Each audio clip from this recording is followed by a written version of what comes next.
Ayon sa lumabas, hindi lang isa kundi dalawang Oreshnik na missile ang pinakawalan ng Russia papuntang Ukraine na siyang kinumpirma ng mga monitoring channel. Sa huli, pinag-uusapan ang naging epekto ng isang Oreshnik na tumama sa Kyiv region at may dahilan nito.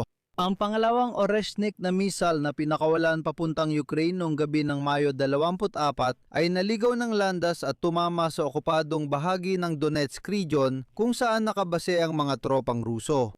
At ang impormasyong ito ay mismong mga Ruso ang nagbulgar. At dito pa, ang mga eksperto na nadsuri sa lugar ng pag-atake ng Oreshnik sa Bila Cherkva sa Kyiv region ay napagpasyahan na ang missile ay labis. Sobrang labis na napapalaki ang tingin sa kakayahan nito. At ang pinsalang dulot nito ay maihahambing lang sa ilang pinahusay na Shahed na drone. Nakakagulat pakinggan, naiintindihan ko. Pero nagulat din ako sa resulta ng pagsusuri. Marami tayong dapat talakayin sa episode na ito. Ako si Alexi Pichi, tara't pag-usapan natin ang paksang ito. Pero bago tayo magsimula, hinihiling ko na mag-subscribe kayo sa YouTube channel na ito, i-like ang episode na ito, mag-iwan ng kahit anong komento sa video na ito, at mag-subscribe din kayo sa aking Telegram channel na Pichi News. Ang link ay nasa description ng video na ito. Kumakalat niyon online ang balita na noong gabi ng Mayo 24, dalawang Oreshnik missile ang pinakawalan ng Persang okupasyon ng Russia laban sa Ukraine. Sa ngayon, opisyal na kinumpirma ng Air Force ng Ukraine ang isang paglulunsad lang at may dahilan dito. At bago tayo pumunta sa mga detalye, gusto kong ipaalala sa lahat ng sumubaybay noong gabi ng Mayo 24 sa pag-atake at ituro ang ilang mahahalagang bagay. Tandaan ninyo kung paano inanunsyo ng mga monitoring channels ang paglulunsad ng unang Oreshnik na misil, tapos makalipas ang kalahating oras ay sinabi nilang may pangalawang Oreshnik na misil na inilunsad din mula Kapustin Yar sa Astrakhan Oblast ng Russian Federation? Marami ang nagulat na para bang kung naitalang unang Oreshnik na misil pero hindi tumama, tapos may isa pang inilunsad, saan napunta ang unang misil? Pero mukhang hindi naman nagkamali ang mga monitoring channels at talagang nailunsad ang unang misil. Pinaalala ko ang kronolohiya. Ayon sa monitoring channels, posibleng inilunsad ang unang Oreshnik na misil bandang 1:00 ng madaling araw sa Kyiv. Ngunit walang agad na kumpirmasyon ng tama kaya piniling manahimik ng lahat.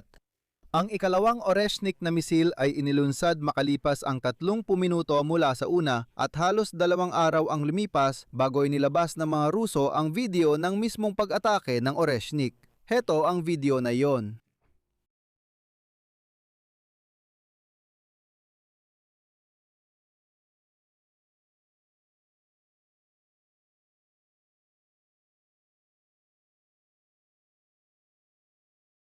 At sa video na ito, makikita mismo ang 6 na bloke na may mga dummy mula sa Oreshnik na misil na siyang umaatake. Akala mo, pareho lang ang mga eksena. Katulad ng mga eksena ng pag-atake sa Kyiv Oblast, eksaktong pareho ang tama.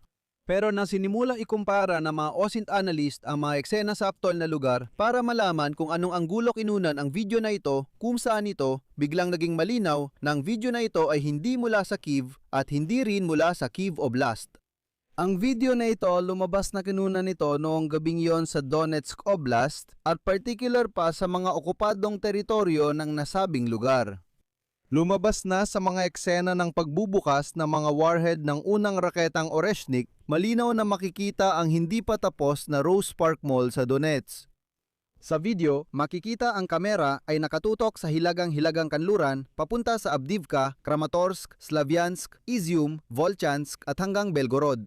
Ibig sabihin, ang kamera ay tumutok sa direksyon ng Rusya.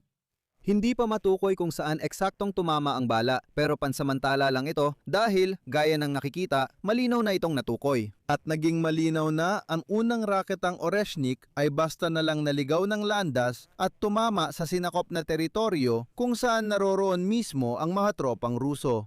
Mas kawili-wili ang impormasyong ibinunyag ng mga eksperto sa militar tungkol sa raketang Oreshnik.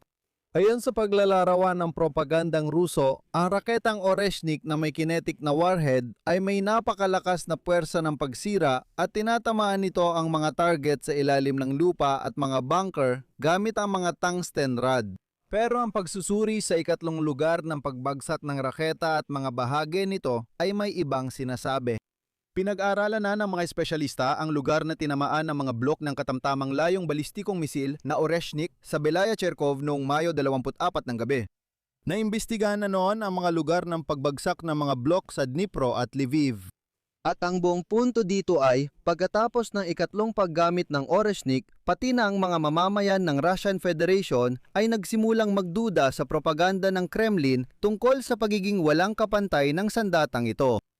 Parang kayang butasin ng misail ang bunker at sinabi sa mga Ruso na di umano'y inatake ang paliparan sa Bila Cherkva. Tanong, bakit? Ano talaga ang layunin ng pag-atake gamit ang Oreshnik sa paliparan? Kung sisirain lang ang runway, hindi naman kailangang butasin pa ang mga bunker. Ayan, kaya nagkaroon ng mga pagdududa at para patuloy na lokohin ang mga Ruso, naisip ng propaganda ang kwento na ang missile daw ay may sobrang lakas na kayang butasin kahit ano. Kaya raw natatamaan ang mga lihim na underground shelter at dahil doon, halos walang makikita sa ibabaw. Kaya wag na magtanong, lahat ay ayon sa plano.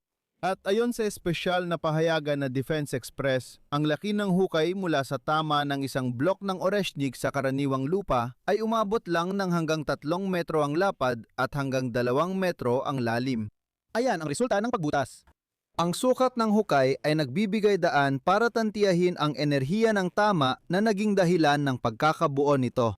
Ang tinutukoy dito ay tinatayang nasa pagitan ng 200 at 20,000 hanggang 400,000 megajoules.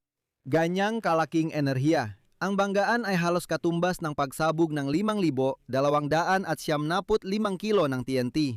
Sa kabuuan, sapat na ito para mataya ang magiging epekto ng ganitong klaseng tama na naglalaman ng 36 na blok at tinatayang katumbas ng 36 na shahed na may pinalakas na warhead. Magkaiba man ang pinsala ng dalawang kaso dahil may explosive at shrapnel effect ang Shahed warhead, ang punto ay napakamahal ng misail na ito. Ang Oreshnik ay lumabas na isa lang palang PR project. Ibig sabihin, pareho lang o baka mas malala pa ang magiging pinsala kung magpapakawala ng 36 na shed kumpara sa napakamahal na missile na Oreshnik. At ang pagkakaiba ay, sa loob ng 1 taon, plano ng Russia na makagawa ng 5 Oreshnik na mga misail sa bilis na isang misail bawat 2.5 buwan. Pero para makagawa ng 36 na shahed, kailangan lang ng mga Ruso ng humigit kumulang 8 oras. Iyan na ang buod ng mga pahayag ng Russia tungkol sa di umano'y super sandata. Dito ko natatapusin. Ibahagi ang inyong opinyon at mga konklusyon sa mga komento sa ilalim ng episode na ito. Mag-subscribe sa channel, pindutin ang kampanilya at huwag kalimutang mag-like. Kung gusto ninyong suportahan ang trabaho ng YouTube channel na ito, maaari ninyong gawin ito sa pamamagitan ng kahit anong donasyon gamit ang mga link at detalye sa description ng video na ito o sa QR code na nasa inyong mga screen. Lubos akong magpapasalamat sa anumang suporta ninyo. Hanggang dito na lang, ingatan ninyo ang inyong sarili. Paalam sa lahat.